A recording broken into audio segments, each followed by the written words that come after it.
I teach a lot of different aspects of farming. One of the things I also do is work part-time at a program through the Cornell University Extension in New York called the Cornell Small Farms Program. Mainly there, I teach farmers about specialty mushroom growing, and I'm actually doing a session here on Saturday if you're interested in that.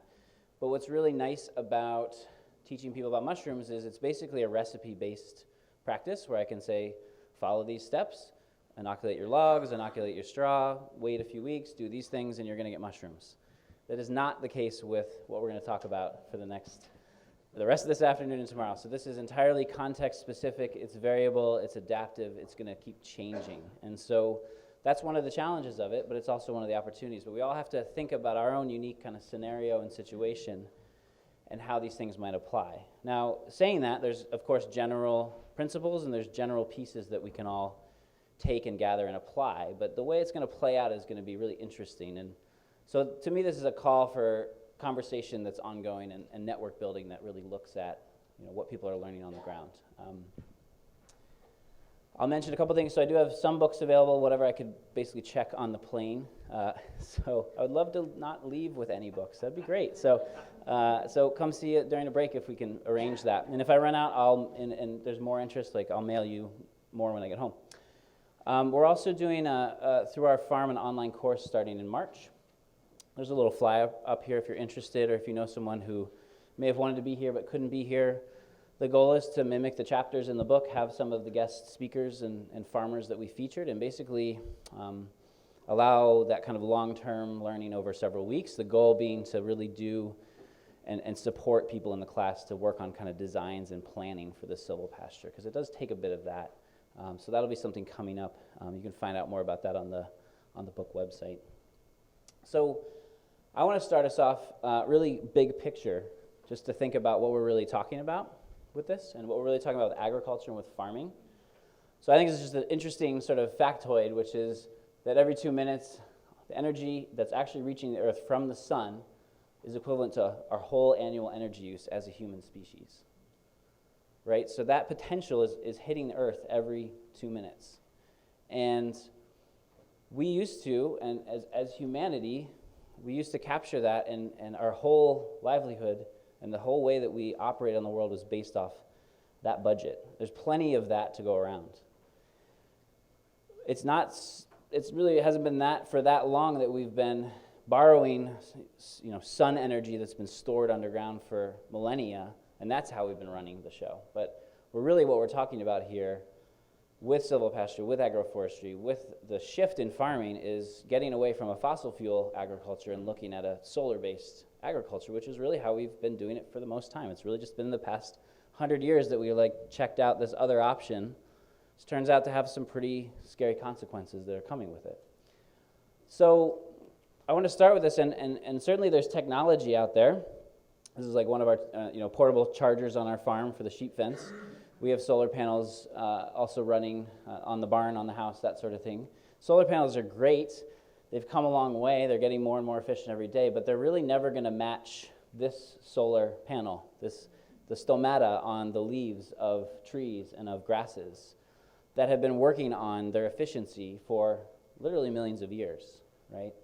And I think arguably in going down that fossil agricultural route, we've kind of abandoned this basic technology that's really still the most innovative and still at the forefront of this activity. And this is really what we're talking about. If we're really talking about grazing livestock, we're really grass farmers, right? And if we're talking about silvopasture, basically we're grass farmers and tree farmers. And the animals are something that's rotating through that. But fundamentally, we're working with this kind of technology. So what are the pieces to this? What are the main building blocks that we're going to really start and think about? One is trees. And unfortunately, our agricultural policy and kind of the way trees have been perceived in this country and in many industrialized countries is, in terms of agriculture, has been in the way of things. They need to get out of the way so we can get on with the business of agriculture, right? And maybe if the NRCS will help us out, we'll plant some trees on the edge or put them over here, but they don't belong in the farm. This is something that really has quite a long history, but trees have been working on this problem, and they do an incredible job, especially the faster-growing trees, of pulling this sunlight and turning it into so many interesting and useful things, of course. So So one of my favorite trees is the black locust. I will talk about black locust a lot. I may make some people uncomfortable because black locust is a tree that makes a lot of people feel uncomfortable because of its fierce willingness to grow and spread and do all these things. But in a silvopasture system, I think there's arguably no tree that's more perfect. So anytime there's a tree, what we forget is that, and plants have never just done this all in themselves. They've always relied on some other organism as their partner in this relationship. So anytime there's a tree, there's a fungus or multiple fungus. And that happens, amazingly, it happens. If we take a pasture soil, it's pretty bacterial rich in terms of what's in the soil, but as soon as trees start to show up, that starts to shift to a fungally dominated soil. So this is a white pine seedling. You can see the brown of the actual tree roots, but all the white in there is mycelium from a mycorrhizal fungus. Myco means mushroom, rhizal means root. And these have co-evolved and been around as long, basically, as trees were around. They were there before the trees were, and so they were ready to embrace this, and they realized if we want to kind of anthropomorphize them a bit, fungus are quite intelligent and recognized they could not photosynthesize and create sugars and carbohydrates from sunlight, so partnered a long time ago with plants. And what they do really well is finally move their way through the soil. The mycorrhizal mycelium is so fine that it can wrap around individual grains of soil. It's so precise that it can wrap around rocks and mine minerals from that. It can harvest water, and it feeds all of that back to the roots of the tree. And for most tree species, the mycorrhizal fungal associates expand the root system capacity of the tree 25 to 75%. So this is a part of, if we're talking about trees, we're also talking about fungi. So trees do a really good job of building above ground biomass, but when we really look at the ecosystems historically that have built the most biomass underground, done the most for the soil, and really at the end of the day, the soil is going to be our stability in the long term for our civilization. It's the grasslands and perennial grasses that have done that work in the soil, and we're in the heart of the land, some of the most fertile land in all the world. Where I come from, prior to colonization, prior to clearing the land and starting our sort of plow mentality, most of the forests around us had about 16 feet of topsoil. Okay, that's pretty good, and it's pretty good on a forest scale, but out in the grassland areas, we could see 40, 50, 60, 70 feet of topsoil, right, built up because of these systems. But these systems did not evolve by themselves, nor did they build that kind of wealth in the soil by themselves. They have partners too, and they're essential. If you don't have the grazing animals, you don't have that effect. You don't have that engine constantly pumping. As the animals are grazing, they're clipping off the tops of these grasses. The roots of these grasses are putting material into the soil, and that cycle continues. That's something that's co-evolved and been around for a really long time. We're probably not going to raise bison, although there's more and more farms in New York State doing it. But we can mimic this with all sorts of different types of animals, and the ruminants are really going to be our biggest friends when we think about silvopasture.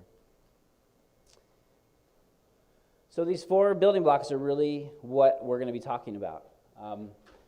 And what's the good news about the fungi is we don't tend to do a lot. There are some interesting techniques to cultivate fungi. They tend to show up, though, when the trees show up. But these 3 pieces are really what we're orchestrating and starting to think about in our silvopasture systems. And I like to put out pretty early on that we have to think about our role in all of this. And our role is not to control this. Our role is not to do the work, because we're not actually good at doing any of the things that these organisms do. They're all really clear on their instructions and the types of things they can do. Our role is to be the orchestra conductor, to get all these things in the right place in the right time, and to move them before it's the wrong time, because animals can do a lot of benefit, but they can also do a lot of destruction. And the point of when that tips is quite subtle sometimes. So silvopasture, not too long ago, used to just be called farming. So it's kind of funny that we've named something that really has a long history. And we have to be careful, too, because there's a lot of traditional and indigenous agricultural practices that have silvopasture really as part of them. And we don't necessarily need to name it. But it's been useful for us to name something because we've had to kind of contrast what we've been doing for the last 100 years with agriculture. So this is a picture from France in the 14th century. There's a lot of old depictions of this. This is a practice called pannage. And often folks are drawn to silvopasture and they say, well, I see all these historical references to pigs in the woods. Well, that's what I want to do. And what's often forgotten in that is that pannage in this original sort of manifestation was an event that only happened at one point in the year and only for a short duration, and only when there was enough mast on the ground. We didn't keep the pigs in the woods all the time. It was just for that brief moment in time. If we go to a different part of the world, this is in the south part of Japan on Kyushu province. This is particularly a site that's been under forest management for 400 years. It is a sawtooth oak coppice system. Coppicing is where you cut trees off at the base and they resprout and they regrow. In order to get coppice to work, you don't cut one tree, you usually cut a small clearing. Sometimes a tenth of an acre, sometimes a quarter, sometimes a half acre. And when I was just in the UK, remnants of coppice systems, there's not a lot of management, unfortunately, going on, are everywhere, and they're really valuable for a lot of different things. But in this case, this sawtooth oak is being grown on a 15 to 20-year rotation and being cut down mainly for shiitake mushroom logs. This is how mushroom logs have been produced. And what's really interesting about the quality of the wood is that grown in open sun like this, that wood is almost entirely composed of sapwood, which is what the shiitake wants to consume. Versus when we harvest these from our little dense woodlands, we have a lot of heartwood, and actually it's not as productive. So this is a very productive system. But in the meantime of waiting from that year 0 of the harvest to the year 20, the farmer's not making an income. There's interest in thinking about fertility to help the trees grow. And there's also a lot of pruning work to be done. And so traditionally, these hill farmers in Japan would use cattle in the interim to actually go into these same lands and browse. They would overwinter them in there. There would be, there's a whole number of species that were cataloged that would grow up in the understory when these coppices were opened up, and the cattle would graze those. Oak leaves are very high in condensed tannins. We're going to circle back and talk about condensed tannins a lot because that's a really interesting piece that trees have to offer our grazing systems. And they actually found through research that the cattle would actually help prune some of the initial shoots, because when those stumps sprout, there's often too many shoots. And if the cows weren't at the right stocking density and they weren't left in there for too long, they could actually help with that without doing too much damage to the poles that were being grown. And of course, bring the farmer that income that was so essential. You can't really say, well, I'm going to make some money now and then I'm going to wait 15 years, right? We got to think about this on an annual basis. So we're going to move now to Spain and Portugal. This is probably one of the more famous traditional, what we think of as silvopasture systems. This is the Dehesa in Spain, the Montado in Portugal. This is oak tree savannas that, again, have been under management for 400, 500, 600 years in some cases. These are oak trees that either produce masts of nuts, and that's the main crop, or many of them are also cork oak. And that's mainly the Montado in Portugal is where the cork oak is harvested sustainably. You can peel that cork off and it'll regrow and you can get that yield. And the famous, sometimes these are called the cork and pork systems, because these are the famous pigs, the black Iberian pigs that are heritage breed. Again, only coming in that short window of time in the year. So the missing part of the story is often that people imagine these pigs are just always in these silvopastures, but if they're always there, they would have done damage. Those trees wouldn't be there. So merino wool sheep are actually the anchor of that silvopasture. The Iberian pigs were just brought in for those mass times a year. The other piece that's really interesting about, if you dig into that, is that we miss the cultural importance of these types of systems. So this is the Matanza, which is the time of year when the pigs are fed on the acorns and then harvested by the village. And there's a tradition of harvesting all the parts, of washing the intestines in the creek, saying prayers, singing songs, celebrating. This is a community festival. It's now a tourist destination, right? People go to see the old world people doing this thing, but this is something that comes out of subsistence and something that comes out of tradition.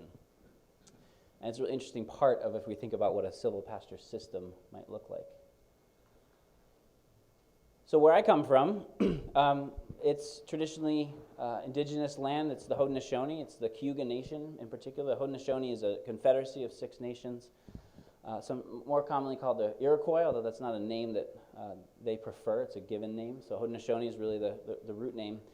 And while domestic livestock was not traditionally part of agriculture, and the Haudenosaunee were incredibly agricultural people, what we really see as a remnant there was a lot of use of small, controlled fire to clear out the understory of the forest, to open up the canopy in the same way that we might do for our livestock with chainsaws now, probably not with fire, but maybe we could talk about that, and promote grasses and basically create the right conditions for game, for hunting.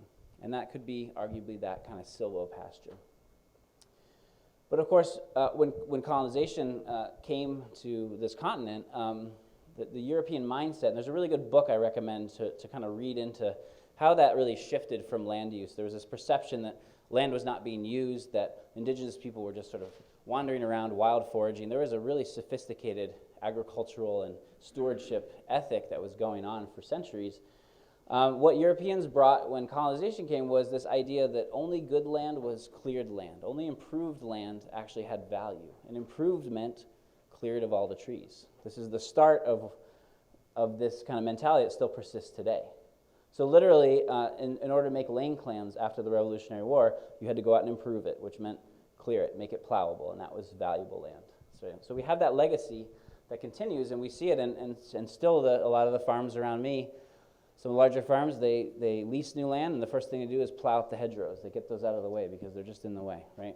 And then I noticed that when we have a snowstorm, the snow drifts across the road a lot worse, or the winds are whipping through a bit more. So we're losing that. We're losing those pieces. I was just in England, and the hedges, now everybody wants to plant hedges, and 50 years ago they were telling them to rip them all out. And it started this back and forth. Do the trees belong here? Do they not belong here? This sort of thing.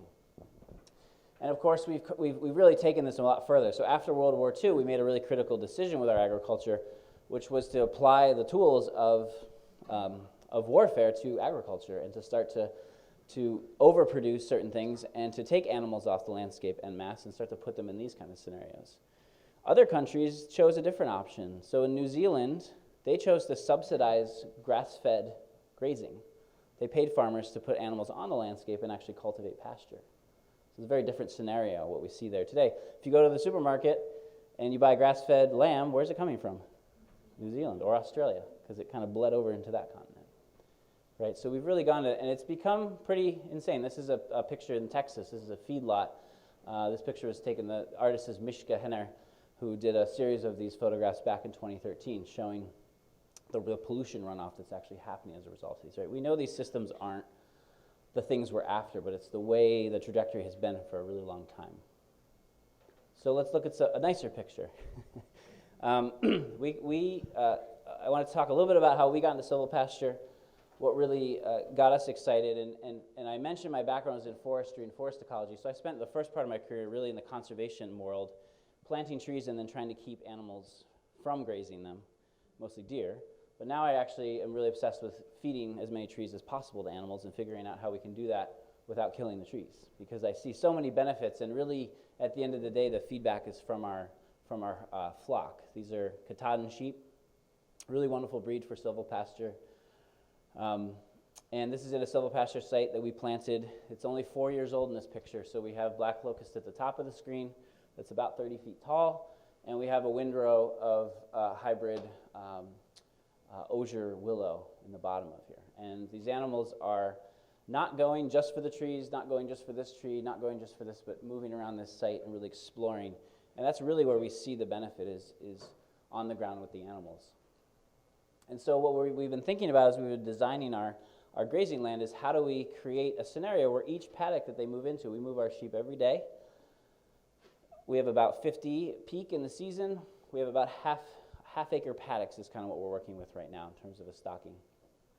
How many acres in total? There's about 50 acres total, but it's in a large, we'll look at some maps tomorrow. It's a large continuum of really good to really crappy pasture. So not all pastures are equal by any means, but we want to have each time they move, they have a bit of a different experience. We'll talk a bit about Fred Provenza's work and the idea of how animals interact with the landscape and how we can support that. I think it's a really key piece to this.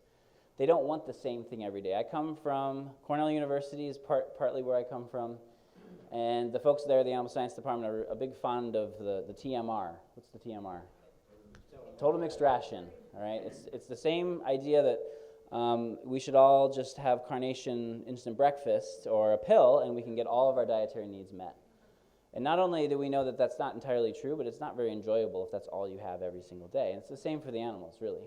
So we really think about not providing the exact same amount of forage, but actually a very different experience for them as they move through our systems. And anyone that's worked with livestock, anytime there are trees and shade, you know that the animals value them and maybe overvalue them. So if you drive by a field and there's one tree in the lone field and it's a hot summer day, the animals are fighting for that space. And usually that tree is just entirely trampled to death, right? And here's a hedgerow that we opened up and are continuing to open up. Our goal is not to have bare ground. That's a sign of a bit of over-impact. But this is where the animals are going to loaf and spend their time between grazing events so they can ruminate and do their digestion thing. As I mentioned, feeding animals fodder is one of the most enjoyable parts of this practice, and we'll talk more in depth about that in our session tomorrow. But really when this hit home was not, oh, this is really fun and cool, but this is actually a need we have. This is a potential solution to a really dire situation. Yeah, go ahead. This is a little bit off, but so you're using sheep. Are goats a lot harder on trees, meaning that they tend to climb and... Yes. Depends on the goat. And my friend Brett Chedzoy, who has a Silvopasture farm, spends a lot of time in Argentina. He always brings back photos of goats in the trees, like climbed up in the trees. So it kind of depends on the goat, but certainly to some degree, yes. We'll talk about that a bit tomorrow as well. Certainly there's differences with the different types of animals we use, yeah. So this was 2016. This was the driest year we've had on record. Our farm is basically right about here, right on the edge of those two counties. So this was D4 drought, and we never seen anything like it. We kind of took for granted that we get this nice even rainfall throughout the year. By the way, this year was the wettest year on record, 2 years later, right? So that's what we're seeing. I'm sure that's the experience here in some different way. These are the types of things we're going to be working with. But in this year in particular, we weren't ready for it. We were really just getting our feet wet, so to speak, with grazing. And we did our nice rotation. We did our nice pasture paddock map. We were really ready to go. We did one rotation around all of our paddocks, got back to the first one, and nothing had regrown.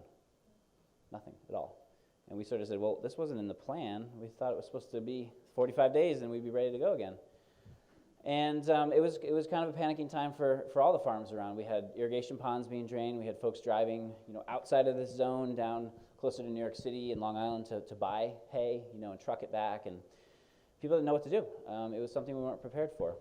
So in our case, what we really looked at is knowing that we had this sheep breed that really Katahdins are kind of like a goat sheep. They really, I would argue they're 50-50. They like brush and browse as much as they like grass. We started to just kind of look at our farm and realize that all the neglected edges and overgrown, shrubby, kind of invasive areas, we just ignored. We were focused on the grass as our grazing. And when we added it up, it was essentially about a third of our land that we were just ignoring in this. And it was full of leafy green stuff that actually looked just as it would in any other year. Yeah. Could you spell name that breed of sheep on the Yes. So, Katahdin, like Mount Katahdin in Maine. Katahdin.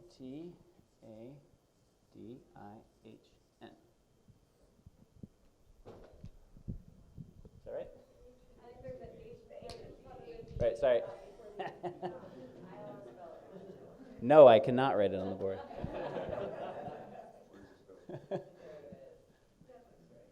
There we go. Yeah, I didn't look right when I put it up there. There we go. Cool. Yeah.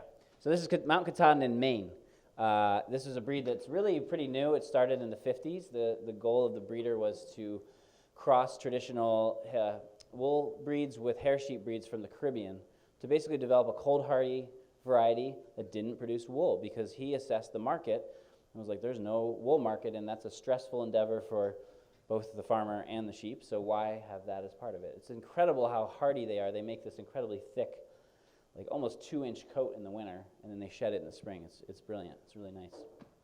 So anyway, we just kind of started looking at these spaces that they were on the bottom of our list of like, yeah, someday we'll get in there, we'll open them up, we might use them for things we don't really know. And a lot of farms have this kind of marginal, edgy space. But it was significant when we really added it up and really looked at it. And so we decided to have a go with just seeing how we could get away with just feeding them whatever was out there. And so we literally just fenced these areas in and put them in there. And it was a very sort of biblical experience, if you're into that sort of thing. It was 40 days where they just lived off this brush. And we moved them every week to 2 weeks. We got them to a new area. We took it upon ourselves to get in here and prune and clip and give access to these things. But at the end of the season, the hanging weights of our lambs were no different than any other year. Right? They were able to completely utilize their diet off this. And luckily, after that 40-day period, we were able to pick up with grazing again because the rain decided to start showing up for the fall. Coincidentally, that year, this was entirely unplanned. This was the willow windbreak that we had planted because we have a very windy site. So this is just the purple osier willow, the basket willow, common willow. And we were just looking at that point for anything that was green. And so we said, why not? Let's see if they'll eat that. And they took to it and they loved it, but they didn't quite, they would eat it for a bit and then kind of back off. And what was really interesting is this was before I knew that feeding ruminants willow had basically a medicinal benefit. So the condensed tannins in willow will slow down the rumen and essentially reduce the amount of belching and methane that they're releasing into the air, which is really interesting. They'll also create a less hospitable environment for parasites. So we're actually reducing our parasite impact by feeding this. And what's interesting is to note that some of these sheep go and eat at this for a long time, and some just nibble and then they move on to something else. They're self-medicating. They're actually able to self-regulate what they need in their body. And what I've learned since is that willow, and we'll talk about it a bit more tomorrow, there's 400 species of willow. There's a lot to play with. The amounts of condensed tannins in there, the amount of biomass is tremendous. There's a lot of variation, and so we could potentially be mixing and matching these. And now we have about half a dozen species planted, and we're kind of constantly adding to the library, thinking about this as we go. So that was 2016. Of course, I mentioned 2018 was the wettest year on record, and this is one of the most recent maps from the National Climate Assessment showing the increase in the top 1% of heavy rain events. So we're all going to see more rain. It's generally projected that we're going to see 15 to 20% more precipitation overall, and when it comes, it's going to be in heavier rain events, right? These are factors, and what we noticed this year was our pasture quality was really impeded by too much rain. And yet again, the trees and the vegetation looked pretty much the same. They're ready to go in any of these conditions. So to me, this really feels like a big piece of what we're going to be faced with more and more as we go through this. So that's on the farm level. I think the kind of flood and drought resilience of silvopasture and of incorporating trees is really an important thing. We haven't even talked about the benefits of trees to the quality of forage in hot summer months. So when you get good, even shade on the ground, actually cool season grasses will continue to grow in the summer, which usually when they're out in the hot sun, they won't actually put on that much biomass. So there's so many ways that we can incorporate these things. But on a bigger picture, silvopasture is really getting a lot of attention now because of its value for carbon sequestration. So if you're not familiar with Drawdown, it's a really wonderful book. It's an international network of scientists who basically got together and said, we're going to crunch the numbers, we're going to rank all the different possible things we could do to mitigate the effects of climate change, basically to pull carbon out of the air and put it into other things or reduce our carbon footprint, all right? And it's not just agricultural things. I think number 2 is reducing our food waste. That's probably one of the most important things we can do because we throw away so much food in the landfill, and that puts a lot of methane and other things in the atmosphere. But out of farming, out of all the farming practices, silvopasture is by far the most effective, and it was number 9 out of all the top 100 solutions across all sectors. So it really has a big role to play, and there's ways that we could potentially leverage this and conversations I'm having to help us get some funding to help plant trees, because that's one of the big barriers is how do we get that kind of support as we get silvopasture going. And it's really back to those fundamentals. We have the trees themselves, we have the grasses, so we're getting the below ground carbon sequestration, and we're getting the above ground sequestration in the wood. So most of these models, most of this thinking is around planting trees in pasture, not thinning the woods in terms of carbon, although both of those systems are important. And it's mostly with really fast-growing species like poplar, willow, locust, which also happen to be good from a food standpoint for our animals. Yeah. Is anybody doing anything with carbon credits and getting paid for the carbon sequestration aspect? Specifically for silvopasture? No. There's a lot of conversation, there's a lot of interest, there's seeds being planted, but you can't right now say I'm going to join the fund and get that sort of thing going, yeah. At least as far as I'm aware. Maybe there's other folks that are aware of something in the room.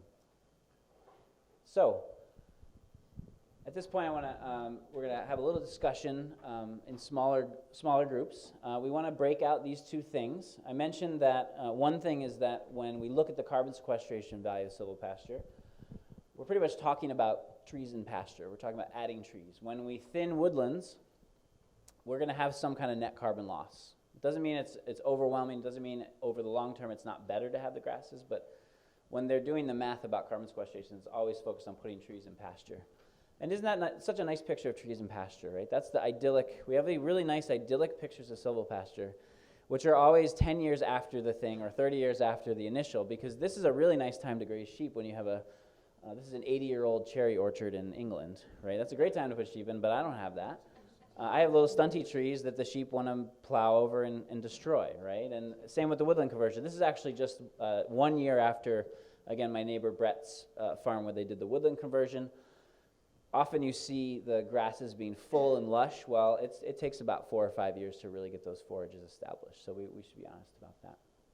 What I want you to do with someone sitting next to you or a group of 3 or just someone is just have a conversation about these two differences, which if you might be thinking about doing both in your situation or just one, and what are some of the pros and cons or challenges or opportunities with each of these, because they're kind of very different. They're two different sides of the same coin when we talk about silvopasture. So we're going to then put some of those things up on the board that are some of the similarities, differences, opportunities, challenges with these types of systems. Sorry. Sound good? So I'll give you a little time to have a good discussion, then we'll pull you back together. You all had some good conversation, it sounds like. So just love to hear back from what folks talked about these pros, cons, opportunities, challenges. What did you talk about? Yeah, go ahead. Woodland is faster than trees and pasture. Woodland, this is faster than trees and pasture. Okay. Thoughts about that? Any responses to that? Or anything to add to that? Okay. And you're saying because we can go in and we can thin and we can get our pasture going. Faster turnaround. So with the woodland conversion, you're looking at 3 years and you've got grass to graze. Mm-hmm. And you've already got established trees. Mm. Whereas if you're planting trees, you have many years before those trees are canopying. Sure, great. Even in the fast ones. Yeah, okay. So if your goal is canopy, then that's a big piece. So there's a sorting of goals and some inherent things you're thinking about in there, which is great. But absolutely, yeah, you can have a quicker sort of turnaround.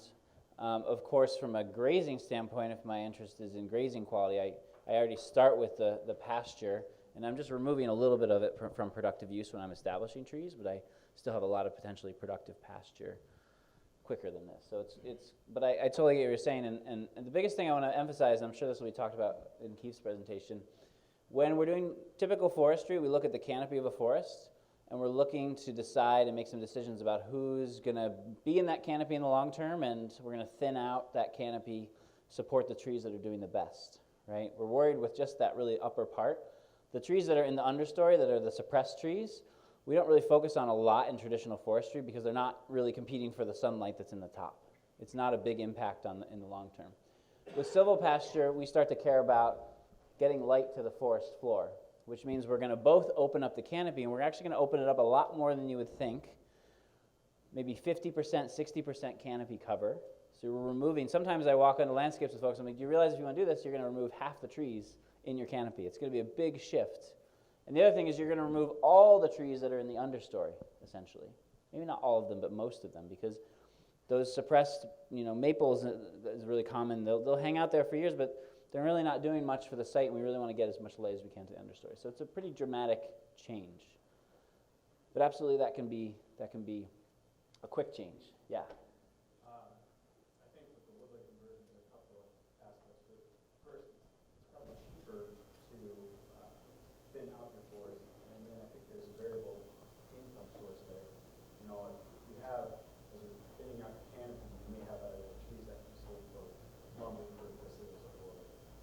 Okay. You increase, I guess, your income.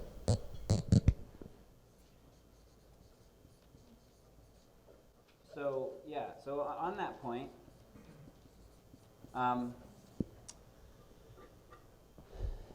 so there might be value in there and there might not be. And you may be able to find a contractor who wants to do the work, and you may not find a contractor who wants to do the work. The thinning that was done here, they actually had a Amish outfit do it that has a lot of markets for low value wood, but there was basically no high value timber in here to start with, which is actually a great place to put silvopasture. If you have really good woods growing really high value trees, it's probably not a good place to put animals. It's a good place to grow trees. I think silvopasture, at least for starters, because we have a lot of questions about woodland conversion, let's start with the more marginal forested land, but markets is an interesting thing. If you're interested and you have value in thinning this out and knowing you're going to have firewood for the rest of your life and that's valuable, that's great. But if you're looking to get in the firewood business, at least where I come from, there's not profit in that, right? It's a net loss until firewood goes up again. So it's potential there. The other thing I want to point out with that piece is often I get calls from folks who say, well, I'm going to thin my woods for silvopasture, and I'm really excited because it's going to make me some money, and I'm going to have silvopasture. Even if you sell good timber, in many cases, the best you're going to be able to do from that money is pay to have the rest of the silvopasture work done. So at best, you don't pay out of pocket to do this conversion. And that's not true in all cases, but again, we have really overlogged our woods so extensively that there's not a lot of value in it. And so that becomes a really specific, really market-driven type thing. And because you're asking, if someone is going to go in and log the woods, every tree they cut is going to be more time and energy. And so asking them to, do you mind cutting all those other small diameter trees you have no value for, it's a big proposition. So just keep those things in mind. It's absolutely possible, but probably the most valuable woods from a timber standpoint would be the least likely that we'd want to put into silvopasture. I have two questions then. Great.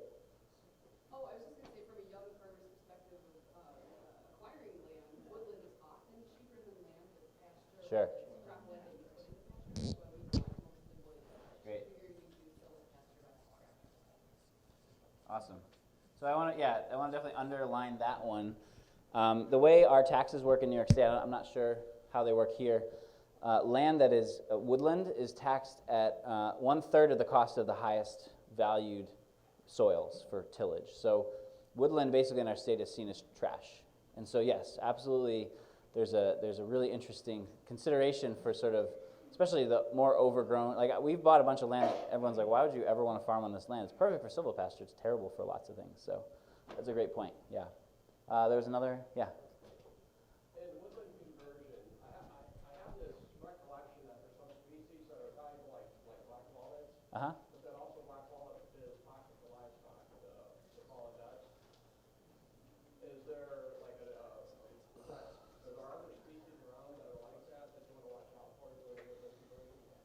So we'll talk tomorrow on tree fodders about toxicity because it's kind of a longer conversation. Suffice to say, the animal's familiarity with what they're encountering is the most important thing, not if something's toxic or not. Yeah, so, but something to keep in mind, for sure. In the woodland conversion, you might have to be much more conscious of soil erosion, as you would in trees and pasture, depending on the landscape. Okay, yeah, so in woodland conversion, we want to be aware of those potential pitfalls of, and also the potential pitfalls of opening up a canopy that quickly. So sometimes a woodland conversion is actually more appropriate done in several stages. If you open up, for instance, back home where we have a lot of sugar maple dominated woods, not that sugar maple woods is a question in my mind because the root systems are so shallow to begin with, but opening up a sugar maple to this kind of density in one go would cause a lot of sun scald on the trees potentially, and potentially epicormic branching, which really degrades the value of the trees. And a lot of folks say, well, wouldn't it be great if you mix like sugar making with silvopasture? Well, the problem with that is with sugar making, you want to have the highest density of trees possible, and silvopasture you want to have a middle density of trees. So they're not really that compatible as two practices. But yeah, these are things to keep in mind. Great. Anything about trees and pasture that you all talked about? It's easier to control the species and the placement. Yeah. Okay, yeah. So certainly your layout, you can think about ways you might want to exclude or plant so that you can get your fencing in there. Yeah, that's great. Other things? Mm-hmm. Could you repeat what some people are saying? Sure. Sorry. Yeah. So he was mentioning that you have in the trees and pasture scenario, you can choose your species, and you can also think about layout to make it easy to exclude with fencing and protect your trees, that sort of thing. Yeah. Versus the forest is always going to be, there is very few forest conversions that are an evenly spaced situation, because you end up thinning the woods based on the residual trees that are best suited for your goals, and they're always going to be a bit of a scatter pattern. So you can potentially have a much more even distribution too with the planting. Yeah. Do you tend to see a lot of windfall from when you're doing woodland conversion? Yeah, so that's also a possibility depending on the species and your site. So opening up a canopy too much too fast. Actually, just on the other side of this picture, basically over here, he did this nice thinning, really good density, and then a tornado hit, of all things, which we don't get tornadoes in New York. It's just one of those things that happened and ripped through a third of his silvopasture and reduced his density, we'll say, right? So it's just one of those things that happens. And if he did it again, he said, I'd rather leave more trees and then come in again, rather than, he was kind of trying the go to the max thing, and I think you learn a lesson. It's hard to go back on that lesson, but it's okay. So, yeah. I have a question for you. Predators Uh-huh. and, timber, forest. Do you have dogs in with your sheep?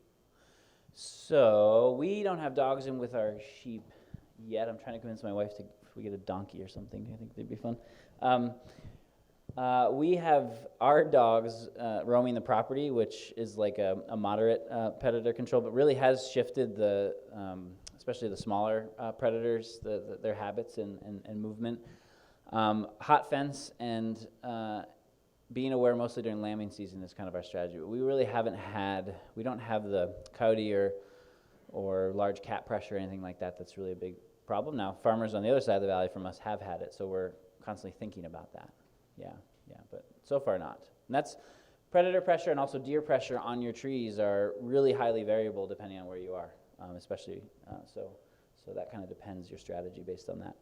Yeah. In the back? What I've noticed with this we've got, trees just die, you might say, or come out. Yeah. So we're got to replace. Right. And some of that wood gets harvested and burned in the house and some of the others that we would burn it. So, and it's always a challenge to say, okay, what are we going to put in to replace that tree? Mm. And I'm interested in tomorrow's topics. Cool.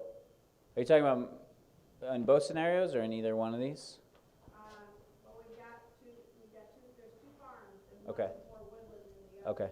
Yeah. And so it's going to be kind of interesting, Yeah. Yeah, so in this scenario, there's always a question about when do we regenerate this forest, which is a piece, right? Because if we're constantly grazing it, there's not going to be young seedlings coming up in the understory to be the next forest eventually, which is important. That's going to really depend on what age the actual forest is at, what part in its life cycle. So this is a forest that is about 75 years into a 250-year life cycle. So the plan here is you can graze it for probably the rest of Brett's lifetime. And he's like, the regeneration is an event in the life of a forest. It happens in a certain frame in the latter third, essentially, of a forest's life. So, but if you have a much older forest, that's going to be a bigger factor to consider. It depends on kind of how old the trees are getting. But it's also in trees and pasture, it's a good point. We'll talk a bit about trees dying, because that's an important part of planting trees, is accepting tree death. Okay, one more, and then we're going to move on.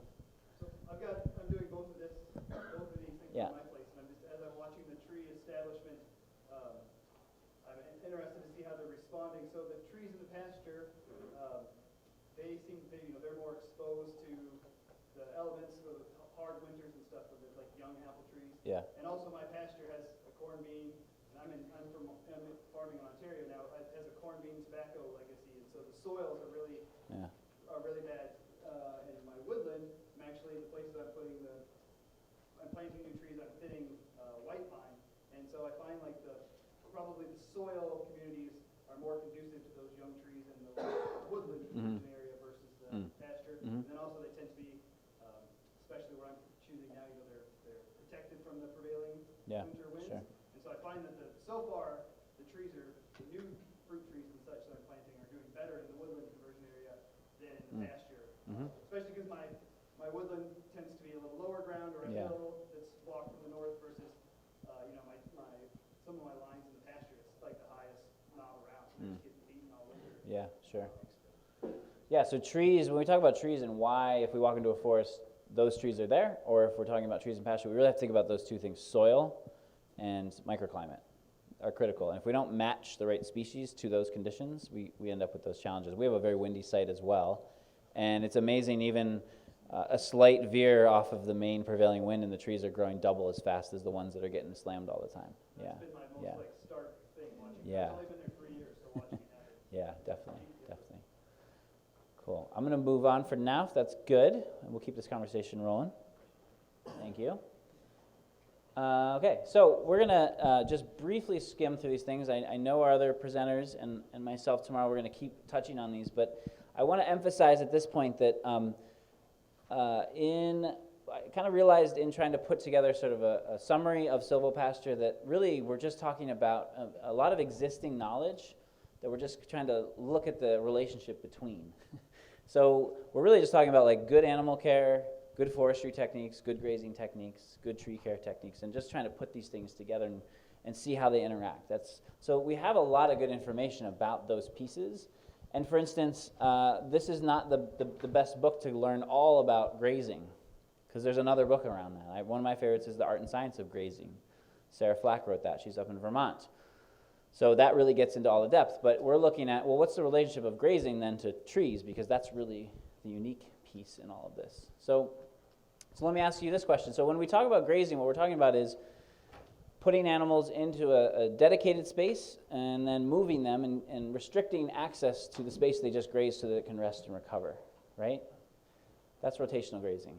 We're thinking about, we're giving deliberate access to certain parts, we're leaving them out of other parts. So when does something count as rotational? Like if I move my animals once a month, is that rotational? Or once every week? How do you know? How do we know? Sorry, say again? Depends on how bad you're eating grass.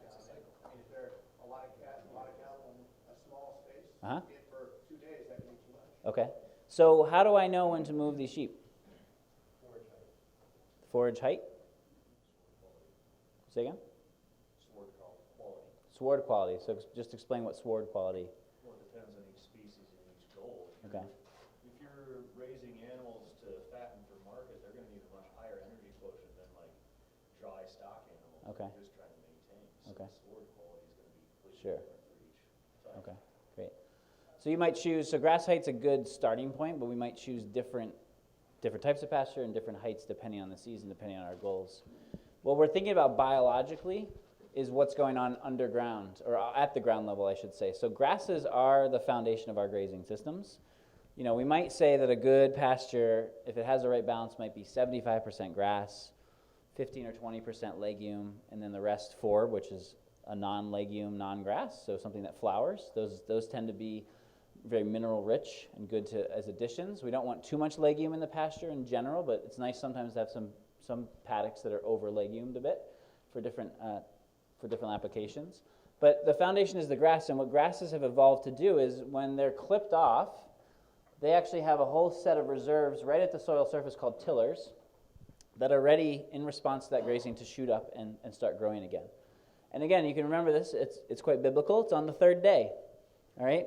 So at the third day after grass has been clipped, whether it's a clumping grass like in this picture or a running grass, those tillers are starting to come back up and be exposed for grazing again. And so if the animal grazes the second time, you're actually starting to deplete and draw upon the root resources of that grass. And if you leave the animal in the space for a second clipping, so we have 3 days, then 6 days, then 9 days, they're going to hit it again. And if you let them do it again, they're going to hit it again. And that starts to draw down the energy and can actually kill these grasses off and don't allow them to develop the type of root systems we want to have the type of recovery we want. So we have to match biology with reality, because we may not be able to move. Like, there's a farmer near me that moves his animals 8 times a day. That's awesome, but I don't have time for that. When you have low stocking density, like here, when we started with just our little flock of 4 ewes the first year, there was no way we were going to move them every day. It wasn't practical to make the paddock that size. It wasn't practical to move them. So we averaged 3 to 5 days, somewhere in that window. We tried to at least avoid that second kind of nip. And now as we've grown our flock, as we've learned, as our pastures have improved, we're moving them every day, maybe sometimes every 2 days. But we try to keep out of that 3-day window. Definitely grass height can give you some evidence. One of the general recommendations is 10 to 12 inches, you get them on, 4 inches, get them off. And part of that, getting them off a bit early, is because a lot of the parasites that we get concerned with live in that bottom 4 inches of the grass. But if you take a pasture walk with Sarah Flack or something, she'll actually have you count the tillers as a way to, so you can really drill a lot deeper in it. And a lot of it's sort of intuition, and a lot of it's just the timing of things and how it works out. But we want to be putting our animals on rotation. And what I want to say at the outset is, if you're not up for this, you may not be up for silvopasture. Because when you add trees, whether you're putting animals into the wood or whether you're putting trees in the pasture, if you're not going to move the animals frequently enough, then you're going to have problems. And I went to a farm. This guy was like so jazzed about silvopasture, and I looked at his grazing system, and it was a total mess. And I was like, honestly, my recommendation is you get that in order, and then we'll talk about the woods, because I didn't want to see the same thing happen there, honestly. So rotational grazing is really the foundation of what we're talking about if we're going to bring animals in. Is there a question? Well, I just had a comment. Yeah. NRCS has these grazing sticks, if people have those, so they give them away for free.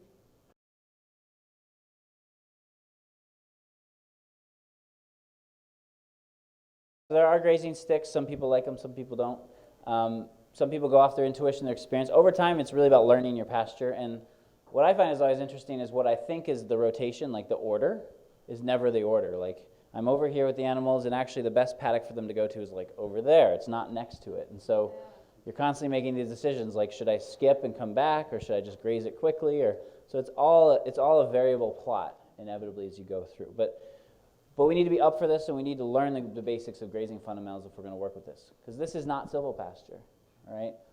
This is, some of my silvopasture colleagues call it the woodlot feedlot, where we basically are fencing animals in. There's no food for them, right? It's far past the food, and once the main source of food has run out, they will start to do damage, inevitably. And I just went to one of these farms in the UK. Pigs have been in there forever. You can see the entire root flare of all the trees in the paddock. That's far beyond, and it might look like the trees are still alive, but they will die, and they will not persist long-term in the pasture. So this is woodland grazing. This is what we mostly do in this country. 20% of all pasture land is called woodland pasture, which is often where we consider it often like a dumping ground. Like, if we don't have an area, if it's a little bit hot, if it's a little bit cold, like, put the animals in there, we'll feed them, and we won't think about it. Because the woods, again, doesn't have any value. And long-term, that's just not going to do anything good for your trees. So if you do this, fair enough, just don't call it silvopasture, please, for the rest of us. All right. So that's a little bit on grazing. On the tree end of things, we can learn and learn some of the basic tools. When we look at a existing forest, these folks are learning a couple different tools. Site index is something we think about, which is to judge the site and think about, is this a really good site, in this case, for growing sugar maple? Like, are the sugar maples on this site ever going to reach their full potential compared to other soils in the area? That's something we think about a lot, because if they're not, they might be a good site to integrate into silvopasture. So we can integrate those kind of tools and learn those things. They're pretty easy, but as I mentioned before, what I really recommend is there's probably access to kind of the beat up, degraded, overgrown, invasive landscapes on our farms, and these are the places to start, because they're not doing much for us productively, and they're not doing much for the ecology either. And so there's a lot of opportunity. This is a thicket that's basically formed after the last farmer decided to high grade all of the really nice white pines that were unfortunately on this about 4-acre slice of our farm.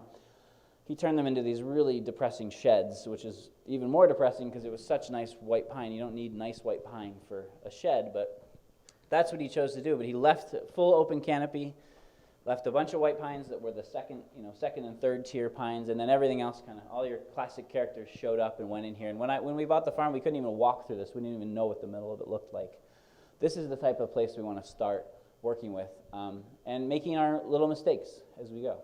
So how do you put a fence up and get the sheep in there if you can't even? Yeah, great question. So our strategy is always to first get us and the sheep access.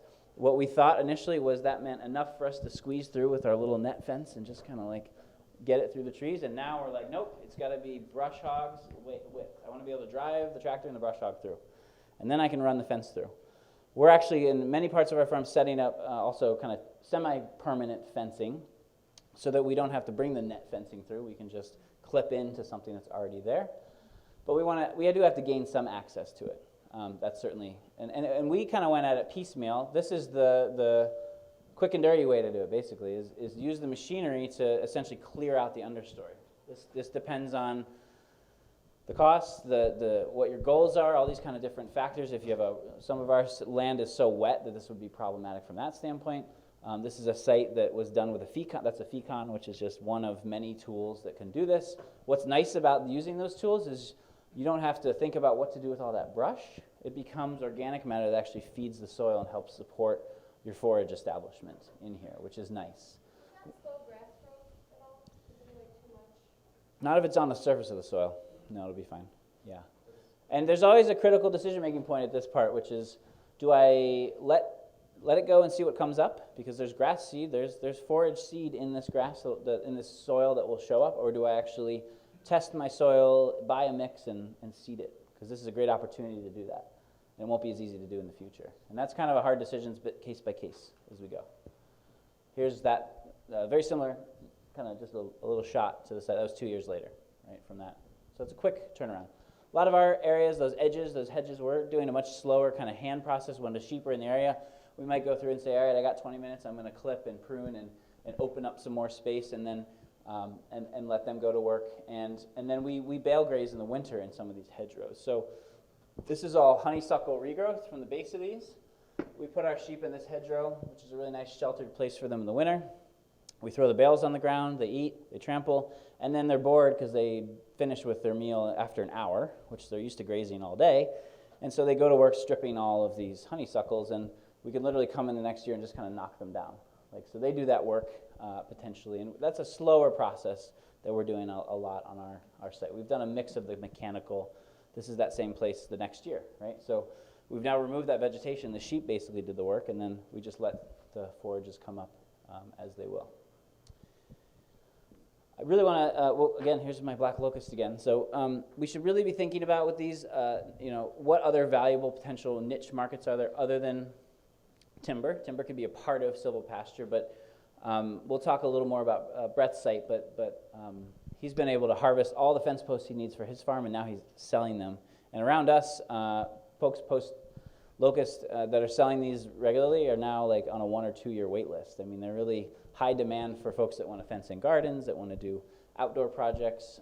There's a guy who's selling these, and now he makes outdoor furniture with them. There's all sorts of possible uses. Locust is the most rot-resistant wood that we can grow. And as people are interested in getting away from pressure-treated wood more and more, this is an interesting crop to think about that can grow. These posts are 8 years old, so quite a fast-growing tree to produce a pretty good product.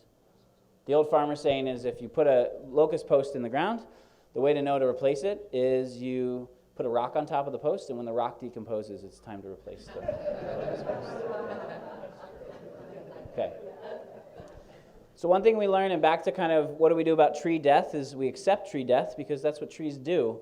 When you think about an acre of forest and how it develops over time, finished canopy forest at the right spacing of mature forest might have 100 to 200 trees in the canopy.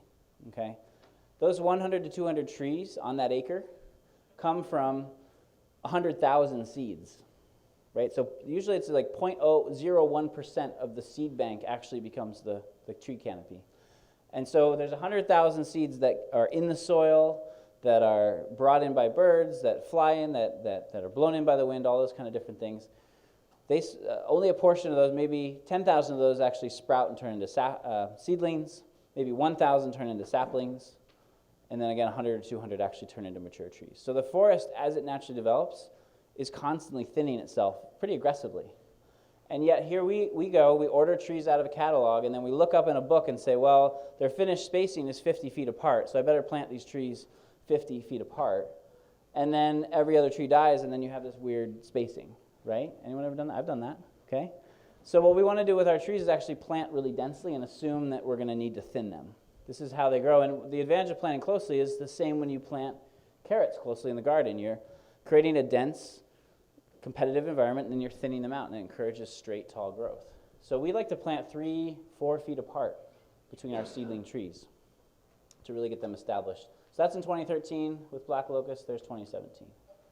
So now we're at a point where this is a great opportunity because we have a lot of material to potentially harvest, to potentially feed to the sheep, to coppice, to pollard, to leave as standards. We can do the selection process that the forest would normally do. All right.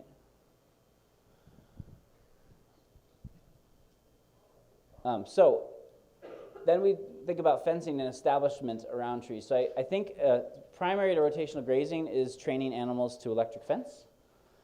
It's going to be good for your rotational grazing. It's also going to be really good for your trees. So this is our sheep grazing with some of our elderberry plantings, which we will never let them into because they will completely devour them. They love the bark, which is problematic from the elderberry. But we can just put up some of this netting around our elderberry when they're in the paddock, and it's not even electrified, and they don't go for it. They don't even go for anything that's sticking out of the netting because they're just not interested because they're well trained to that type of system. Here's, well-trained cows, you can get away with one strand. That's why I managed a herd of cows for about 4 years, and it was really nice to just deal with one strand of fence. And even if it's not hot, a well-trained cow won't challenge it. And so you can really protect your trees as they get established pretty easily. This is at Virginia Tech. I think this is something we're thinking about more and more with some of our tree planes on the farm. These are 3D fences, which are both for potentially grazing animals as well as for deer pressure, if your deer pressure is really high. So we have a couple different layers here, and then we have a fence that's stepped out. So there's 3 dimensions. So when an animal comes up to this, they don't know if they can make it over. So you can get away with a lot lower infrastructure. And this was both electrified and sometimes not electrified. Most folks that have good luck with these types of fences, they usually bait them and actually train the deer to the fences just like they would train their livestock. So peanut butter on the fence, something like that. Your local deer herd is actually a specific set of individuals. And they'll get to know, and they'll get to get used to your area, and they'll avoid those areas if they think there's a threat. So it's all part of the scenario here. I didn't have a slide for this, but I wanted to mention this as well. This is something we're doing a lot on our farm. So we tend to move our fence around. We have tree tubes on a lot of our trees. In the winter, what we like to do are what are called bud caps. The biggest thing that deer go after in the winter is that terminal bud on your young trees, and that's a killer because they'll keep stunning it back, and then the tree tries to grow, and they keep kind of hitting it over time. So bud caps are a really simple thing. It's cardboard stapled, or some people use index cards, and you just cover that for the winter. Just slide it over. And if it blows away, it's fine. If it degrades, it's fine. It lasts for a good season, and it protects that terminal bud. So these are things that, when we're thinking about planting trees on a large scale, that are really important to cover. You put it on a piece of tape or staple it? Or? I just fold it in half, staple it, and then it just is tight enough that it slides right over the bud. Yeah. Okay. So we do have to take care of our trees. The first 1 to 3 years of a tree's life is the most essential point in time. And we'll talk tomorrow more about tree fodders. One of the things that I thought a lot about are what are the trees that grow fast and are well adapted to browse so that we can have the greatest success as we get our trees established. All right, and then before we take a break, I want to just touch on the animal care piece and recommend this fellow's work, Fred Provenza, if you haven't heard him, and if you're going to work with livestock, you really need to get to know Fred. He just came out with this book, which is a really excellent read, and also spent time in France with a colleague researching traditional herding and shepherding techniques. What's really interesting about Fred's work, and they have a website, this is all based at Utah State University Extension, is they really wanted to deconstruct that kind of total mixed ration conversation we had earlier, this idea that every animal needs the exact nutritional, a mathematical nutritional formula, and that's what's optimal. It wasn't something that, Fred came to this from an ecology background. It wasn't something he saw in wild animals, and so he didn't understand why we had applied that to domesticated animals. And he basically set out and did about 40 years of research to look at different aspects of this. And it's not just that an individual has different dietary preferences than other individual. That individual has different dietary preferences on different days, different times of day, different times of year, different times in their life. And the types of preferences that they develop don't just start when they start grazing. Like a sheep might start in their 4th or 5th month when their rumen is up, they're grazing. They actually start when they're milking from mom and when they're in mom's womb as well, because those taste preferences actually transfer in utero and actually transfer through the milk. So they'll learn to eat black locust through those generations, not just from their own experience. Like things like this, that there's a sequencing that's important for some types of grazing. So this is a picture from most of us aren't going to become French shepherds, probably don't have that landscape, but what's really interesting about reading this book is really getting a sense of what we tend to think of this sort of very basic thing where you just kind of run the sheep up through the hills. Well, no, these folks are actually more like chefs designing a meal for their animals, looking over this and thinking about, well, what makes sense in terms of the way I'm going to move the animals through this landscape. So, there's some woody brush over here. Here's some high protein feed. Here's a great place to rest. So they actually call it, there's courses in the meal for the animals. And so we might have an appetite stimulator. We might have something that nourishes or calms the digestive system. These are really sophisticated things that are happening. And we can learn from that. We can think about ways to apply that in our grazing systems potentially. One example is with endophyte infected fescue. So research has found that if animals consume enough condensed tannins before they eat the fescue, they can actually increase their intake of that endophyte infected fescue because the condensed tannins actually neutralize that issue. If the animals try to eat the fescue first and then the condensed tannins, it has no positive benefit. So there's sequencing. There's specific ways these relationships can evolve over time. Really interesting stuff. And I think finally what I'll just say for now is animals are great. All these different animals have their roles, but they got to be at the right animal at the right place at the right time. All these animals can also equally do destructive and problematic things to the landscape. So as we think about that, we want to be really cautious about the type of animal, also the type of species, and also really particularly how they're raised and how they're familiar with the types of systems we're talking about. So Katahdins are great if they're used to the landscape, but if they've been used to living in a barn eating alfalfa, they're going to have a harder time adjusting to that landscape. So don't expect to just stick them out in the silvopasture and everything's cool. You're going to be able to shift that their palate, so to speak, but it might take a little bit longer time than a flock that's been used to that for their whole experience, their whole existence. All right? Any last questions before we break? Yeah. Do you have any other success with fencing other than electronet with sheep? To keep sheep out, you mean, or? Keep them in. So I went to this farmer I mentioned that moves his animals 8 times a day. He has a flirt. He has a mixture of a flock and a herd of cows and sheep, and he actually uses all double-strand netting with his Katahdin sheep, and it really made me think that we could reduce a lot of our labor. Our sheep are so well trained to the fence that we could potentially get away with that, so we're going to try that next year. So the question is, I don't know, but it really depends on how useful they are to the fencing system, and if you have those fence jumpers, probably need to get them out of there. Part of it, yeah. Yes, here and then in the back. Could you tell us a little bit more about your black locust? Is it a thorny locust? So black locust is a thorny locust. We'll have some more pictures tomorrow when we talk about the tree fodders. Much stubbier, much shorter thorns than the honey locust, for instance. Like not really a concern. Most of the ones I've ever grown, like they're not going to puncture tractor tires. They're not that deep. They'll get into tires, but they won't puncture them. Versus like the honey locust, which could be a problem. The thorns shed very quickly from the bark as the tree matures, and they'll maintain themselves in the branches. But unlike honey locusts, for instance, they don't persist on the trunk, which is nice. Yeah. Okay. Just a few questions about using black locust as fence posts.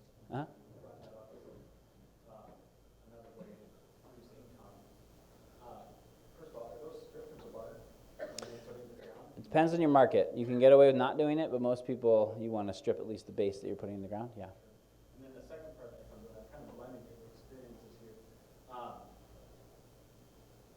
Do those locust fence posts, if they're not stripped, I suppose, do they ever start growing again? Yes. We have a fence, but we had an old garden. We put in about 40 posts for this garden that we ended up pulling them out of, but one was freshly cut. It was 7 feet tall. We planted it, and then it re-rooted and actually re-sprouted, and it's like a 40-foot tree now. It's pretty wild. That's only 1 out of 40, and it was fresh. It had all the right, scenarios. It's not common, but pretty cool. Yeah, it's possible. I guess, do you ever use your black locust as, that you plant in your pasture? Do you use that as your fence post? Do you, I guess, connect your fencing to it? Yeah. So there's definitely different dimensions to this. I just in England I took a hedge laying class, which is really about taking trees and vegetation and building living fences out of them, and it's quite a simple process, really. It's just not something we're familiar with. So there's definitely good reason to think about planting and using this long term as a potential actual fence. Yeah. Mm-hmm. We have a farm in Central America. All you do, we have lots of nitrogen fixing. Sure. Yeah. Vivaceating trees, right? Yep. You just cut them into stakes, Yeah. fresh, and in the ground. Yep. Use those as fence posts. Yeah. You have experience doing that. Yeah. So the difference in Central America and sort of warmer climates, of course, your growth is going to be a little bit quicker. The difference in the colder climates is we're going to cut during the dormant season and set it up for growth, and then get that growth during the growing season, and then we can cut again in the dormant season. That's kind of the cycle, but certainly there's a lot of possibility. And again, it's something that we kind of, as agricultural practices came over from Europe, that was left behind, but that's a really common practice in cold climates that we're kind of missing on, and I think there's great potential for that type of stuff. Yeah, it's something we're thinking about, how do I eliminate moving fence? How do I work with what I have? This course taught me that all the brush that I see, all the kind of weedy, brushy stuff around can now also be potentially living fence. So I'm thinking about those things all the time, yeah. Here's a question here. Awesome. I was just gonna ask, are you gonna go more into animal selection or resources, like how do you figure out which animals are best for your? We will, well, I'm not sure with the other presentations, but we can certainly keep having conversation about that or have a side conversation. There's definitely way more to talk about than we have time even in this 2 days. So I'm happy to have more of a conversation about it. I've worked with all of these critters in different capacities, so I can, yes. This kind of goes with that, maybe. How much of this is like niche marketing, or are the lambs just lambs, or do you get like Silvopasture? There's not a Silvopasture brand yet.